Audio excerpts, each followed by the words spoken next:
Hey guys, so today we're going to be talking about wax beads. So this one is for sensitive skin, which is really nice. So what we do is go ahead and put the wax beads into a pot over the stove if you don't have a warmer that you have here at the house. So I'm just going to go ahead and put this in the stove. I'm about to put a cup into it and it should melt. And then what it also comes with it comes with a little spatula, and it also comes like a little stick so it can help as well. What's really cool about this is that you need no strip. So you can basically just put it on the skin, make sure it's not too hot, and then you can just go ahead and rip it off there. So let's go ahead and melt the wax beads and then we'll test it out.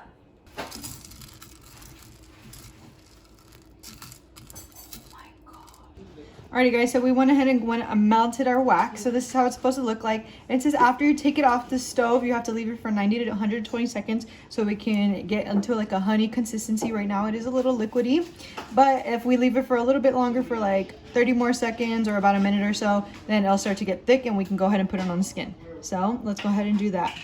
So this is the leg hair. We just have a little bit, as you can see. So let's go ahead and put this wax on. So make sure that when you're putting this wax on, it is not super hot. So let the person tell you how the temperature is. So we're gonna go ahead and smooth it out.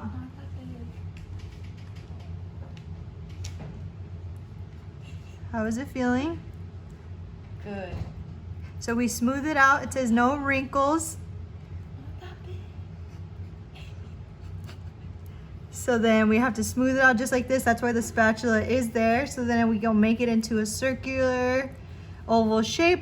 And let's go on ahead and leave that on there for 10 seconds. And then we'll go ahead and rip that off.